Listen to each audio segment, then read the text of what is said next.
Dear students, one of you requested me to upload character sketch of Office Boy, and I'm really very sorry I got late to do this.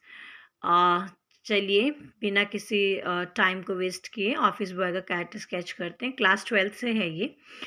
Office boy is not very important character in poets and pancakes in by Ashoka Mitran, but he draws attention towards himself by following features. हम कहेंगे कि office boy बहुत मुख्य पात्र नहीं है. जो हमारा चैप्टर है पोइट्स एंड पैनकेक्स, जिसके लेखक अशोका मित्रन है, लेकिन फिर भी जो ऑफिस बॉय है उसकी तरफ हम सब लोगों का ध्यान आकर्षित होता है, और उसकी ये जो उसके गुण हैं उनके वजह से या उसकी क्वालिटीज़ जो हैं वो इस प्रकार हैं. पहला, हिज डेजिग्नेशन. जो उसका नाम है ऑफिस बॉय, वो ही हमारा ध्यान उसकी ओर आकर्षित करता है कि नाम तो उसका ऑफिस बॉय है, लेकिन उसका जो काम है वो बिल्कुल इसके विपरीत है. His designation, DESIGNATION. As the name suggest, office boy, but he did nothing related to office work. His work was of makeup of the crowd. अब जैसे कि नाम है ऑफिस बॉय, लेकिन ऑफिस का कोई काम नहीं करता है. उसका काम है भीड़ का जो किरदार निभाएंगे उन लोगों का मेकअप करना. सो ये आप पहला पॉइंट लिखिएगा. सेकेंड पॉइंट आप लिखेंगे his responsibility, RESPONSIBLITY.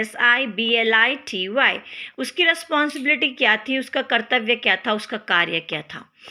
Office boy was a makeup artist. Office boy एक मेकअप आर्टिस्ट था. मेकअप डिपार्टमेंट जो है स्टूडियो का, जेमिनी स्टूडियो का, उसमें जो मेकअप डिपार्टमेंट था उसमें ये ऑफिस बॉय काम करता था. His work was to make up those who played the role of crowd.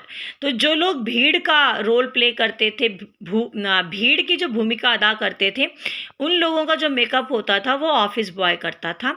इसके लिए वो क्या करता था, he would mix paint in a large vessel and slap it on the crowd.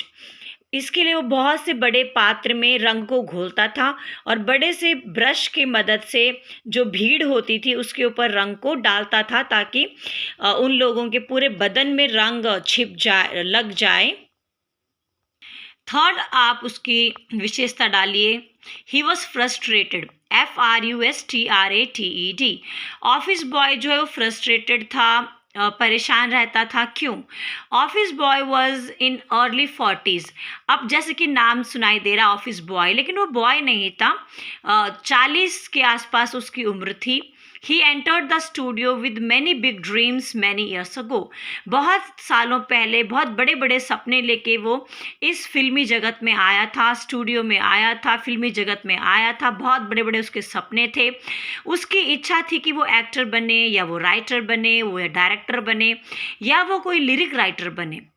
But he could only become an insignificant office boy. So he was very frustrated.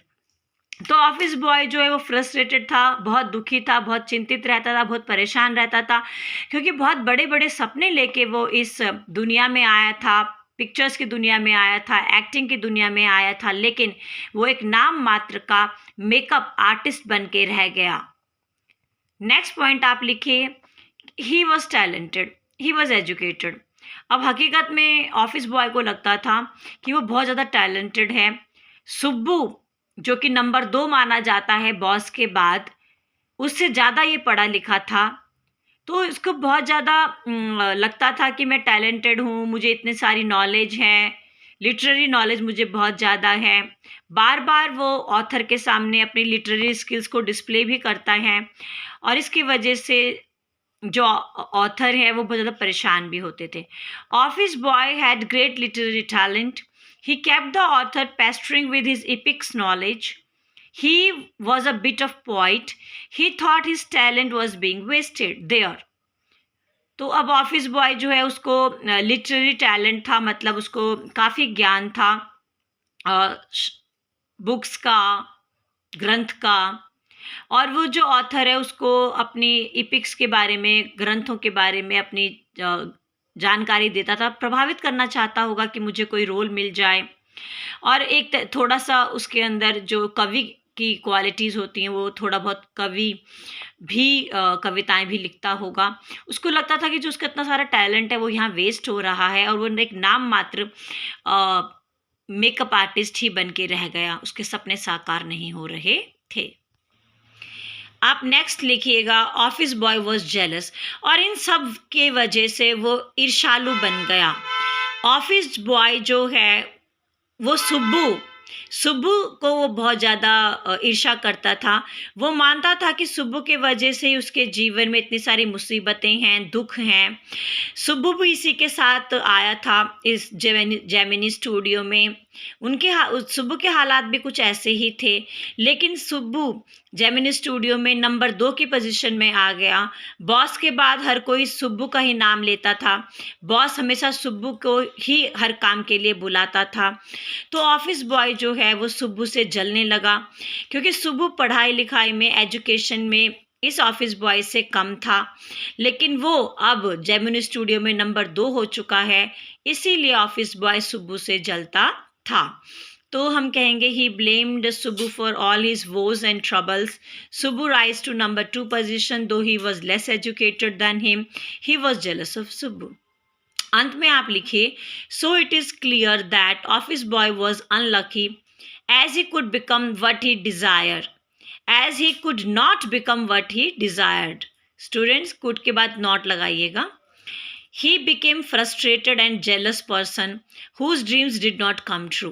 So अंत में लिखो कि ये स्पष्ट है कि ऑफिस बॉय एक दुर्भाग्य व्यक्ति रहा, क्योंकि वो जो सपने लेके इस जगत में आया था, इस फिल्मी जगत में जो सपने लेके वो आया था, उसके वो सभी सपने साकार नहीं हुए, और वो एक फ्रस्ट्रेटेड, परेशान, ईर्ष्यालु व्यक्ति बन के रह गया, जिसके सपने कभी भी साकार नहीं हुए।